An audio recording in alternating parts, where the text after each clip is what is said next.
Hey everyone, this is Bailey again with Rogers Performance Marine. Today we're out here at Quail Lake Reservoir. We're going to be doing our second video of the video series on this 1875 crossover. So this is actually going to be the first time we'll get this boat in the water. So today we're going to go through the break-in procedure with you guys on the 175.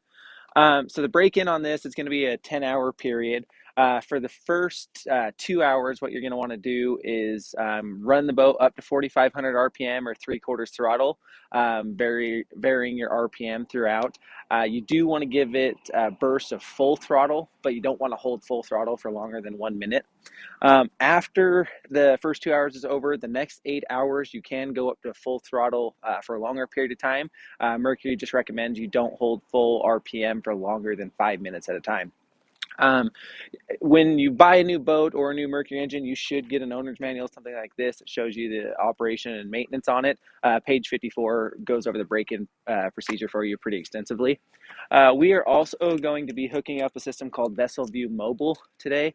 We're going to do that so that we can use our phones to see exactly where we're running at RPM, verify that the gauge is actually matching what the motor's putting out. So we're going to get this installed and get on the water.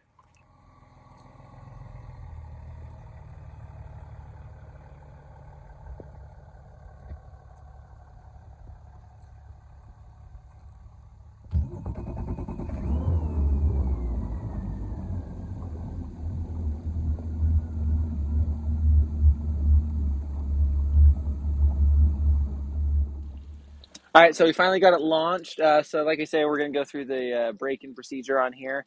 For those of you that didn't watch the first video when we were kind of going over the setup we've got here, so this is the 175 PROXS. This is max horsepower for this boat. Lund, we ordered it with stainless steel prop package. So Lund packaged it with a 19 pitch Tempest Plus. From our experience, it's probably going to be a little bit over propped since we are going through the first part of the break-in today, the initial 2 hours. We'll be okay with that. Likely, we're going to need to step down to a 17 pitch prop. I believe the RPM range on this motor for full throttle RPM should be 5,400 to 6,000. We want to try and be in that upper 5 range if possible. I'm just thinking with the 19, it's going to be a little bit too much prop at our altitude. We're about 3,000 feet here. It may work a little better today, but by the time we add all of our fishing tackle, extra gear, safety equipment, and our 9.9 kicker when it shows up, we found that the 17 is usually the best prop for it.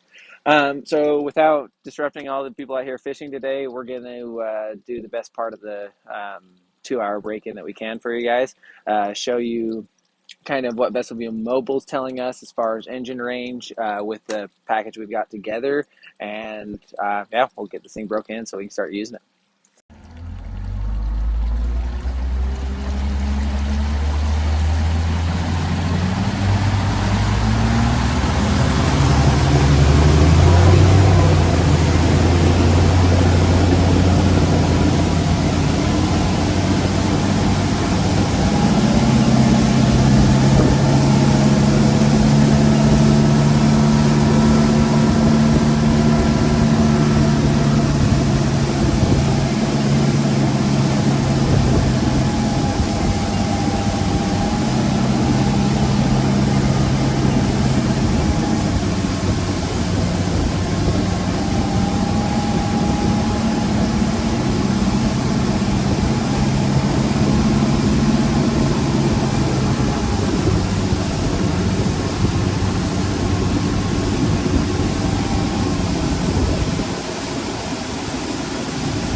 All right, so I hope this video gave you guys a good idea of the break-in. If not, at least you got to see what Quail Lake looks like and hear this motor fire up. So like we thought, we weren't getting proper RPM out of it. I think the max we were able to get is right around 5,000. We need at least another 400 to be in that full throttle range.